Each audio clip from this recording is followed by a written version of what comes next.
सम्माननीय सभामुख महोदय, प्रतिनिधि सभाको यो पहिलो बैठक मार्फत हामी आज नयाँ यात्रा प्रारम्भ गरिरहेका छौं। हामीले आज सुरुवातकै दिन संकल्प गर्नु छ, हामी नागरिकमा नयाँ आशा र नयाँ विश्वास जगाउन सकौं। यो घडीमा म आह्वान गर्दछु, सबैले एकबद्ध भएर 7 सालको क्रान्तिदेखि पछिल्लो जेएनजी विद्रोहसम्ममा जीवन गुमाउनुभएका सबै शहीदहरूलाई स्मरण गरौं, उहाँहरूका प्रति हार्दिक सम्मान व्यक्त गरौं। 46 को जनआन्दोलन, 10 वर्ष लामो सशस्त्र विद्रोह, 62-63 को जनआन्दोलन, मधेस आन्दोलन, थरहट अनि आदिवासी जनजातिका अनेक प्रदर्शन र आन्दोलनहरू, त्यस क्रममा भएका कैयौंको शहादतले आज एकमुष्ट ती सम्पूर्ण शहादतलाई आज एकमुष्ट स्मरण पनि गरौं। हामी एकै थलोमा भएर पनि भिन्न भिन्न आस्था र विचार बोकेर यहाँ छौं, तर भिन्न रहे पनि एउटै नौकामा छौं।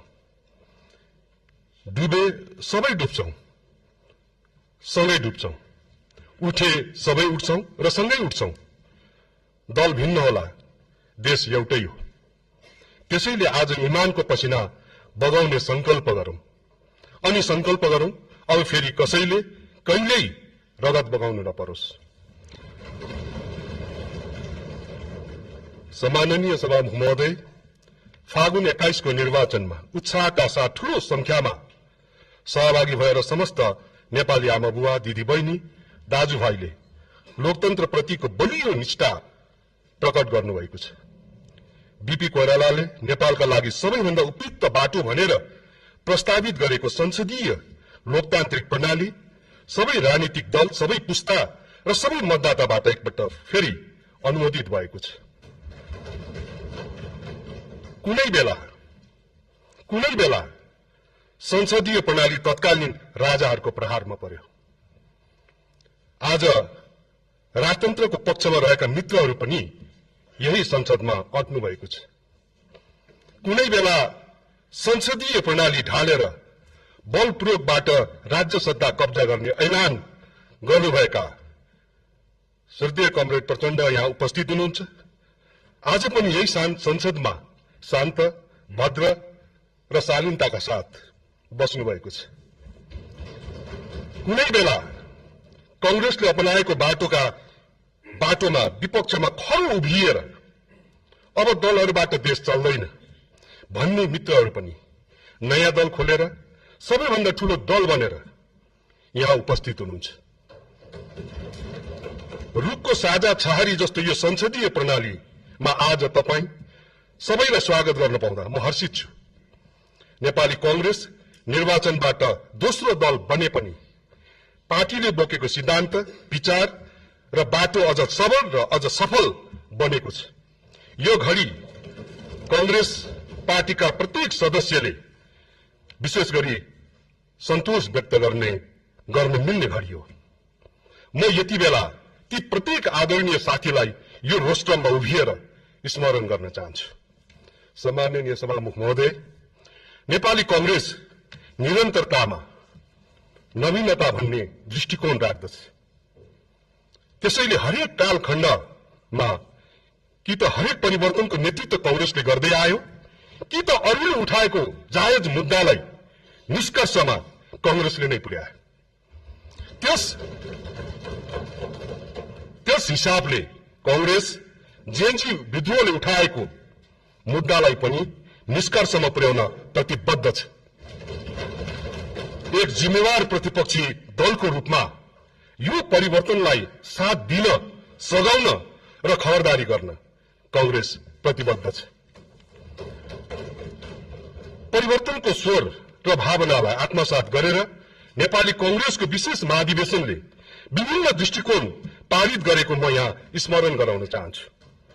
बीपी कोइरालाले नेतृत्व गरेर प्रारम्भ भएको कांग्रेस सुवर्ण शमशेर, गणेशमान सिंह, कृष्ण प्रसाद भट्टराई, गिरिजा प्रसाद कोइराला, सुशील कोइराला र शेरबहादुर देउवा हुँदै आज विशेष महाधिवेशनबाट गगन थापालाई सभापति बनाएर बदलिएको समय र बदलिएको समाज अनुरूपको रूपान्तरणमा प्रवेश गरेको कुरा पनि म यहाँ निवेदन गर्न चाहन्छु।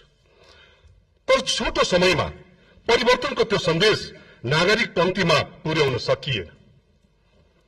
तर आगामी दिनमा आफूभित्र, आफ्नो दलभित्र, सबै दलहरूभित्र र समग्र राजनीतिको शैली र व्यवहारलाई देशमा भएको परिवर्तन अनुरूप रूपान्तरण गरेर अघि बढ्नुपर्छ भन्नेमा प्रमुख प्रतिपक्षी दलको रूपमा हामी प्रष्ट छौं।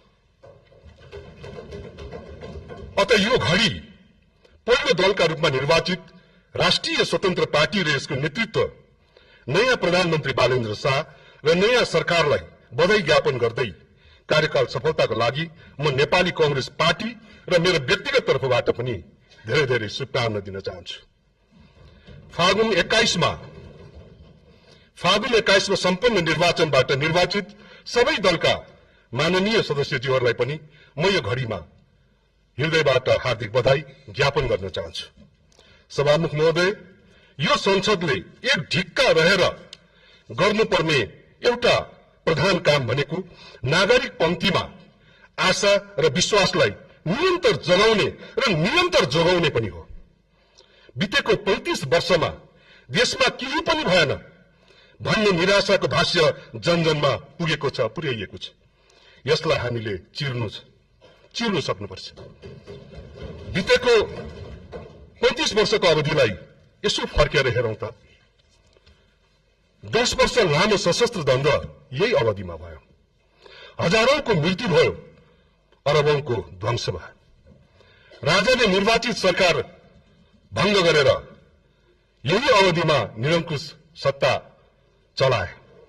यही अवधिमा देशले दुई पटक भूकम्पको सामना गर्नु पर्यो। हजारौंको मृत्यु भयो अनि अरबौंको क्षति भयो। यही अवधिमा विश्वव्यापी कोरोना महामारीबाट हाम्रो देश पनि ग्रस्त भयो। त्यसले हाम्रो हजारौं आफन्तको मृत्यु भयो अनि मुलुकको अर्थतन्त्र पनि जोखिममा पुग्यो। यस्तो अनेक प्रतिकूलता र अनेक संकटका बीच पनि देशमा प्रगतिका केही काम भएका छन्। सभामुख महोदय, म मेरै गाउँका र तपाईहरु सबैको गाउँका आदरणीय आमा बुबा, दिदी बहिनी, दाजुभाइहरूलाई यहीँबाट आग्रह गर्न चाहन्छु। यही रोस्टमबाट म विनम्रतापूर्वक आग्रह गर्न चाहन्छु। यसो सोच्नुस् त, गाउँमा आएको बाटो 46 सालको परिवर्तनपछि आएको हो कि होइन? टुकी र दियालोमा बाँच्न अभिशप्त जिन्दगी पछिल्लोचोटि आज बलेको, घर घरमा बलेको बिजुली यही अवधिमा जोडिएको होइन र? हिजोभन्दा आज धेरै गाउँका धेरैका आँगनमा पुगेको खानेपानीको सुविधा यही अवधिमा निर्माण गरिएका परियोजना र जोडिएका धाराबाट आएको होइन र? गाउँमा दुःख सुख खुलेका स्वास्थ्य चौकी अनि बीमाको नीति के यही अवधिमा सुरु भएको होइन र?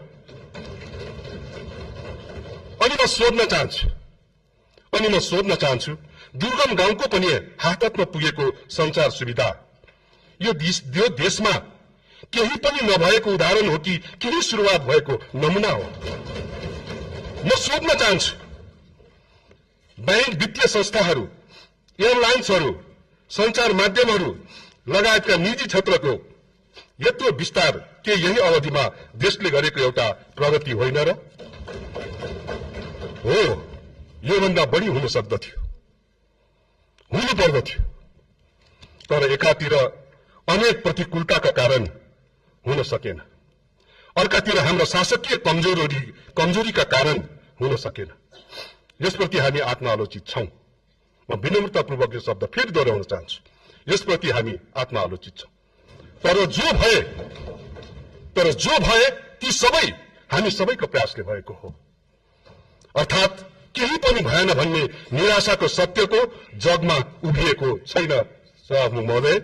अर्थात् केही पनि भएन भन्ने निराशा सत्यको जगमा उभिएको छैन।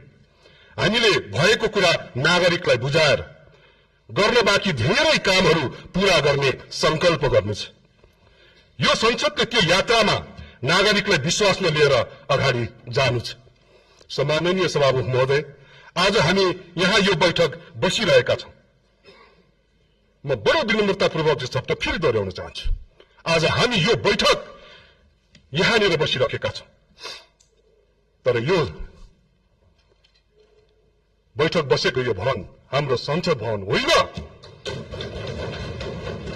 हाम्रो संसद भवन भदौ 24 गते खरानी भयो। त्यो बेला खरानीलाई सम्झौं अनि संकल्प गरौं, हामी यसरी काम गरौं ताकि भविष्यमा यो देशलाई खरानी बनाउने कोही अघि नसरुन्। सभामुख महोदय, किन खरानी भयो संसद भवन? किन जल्यो सिंहदरबार?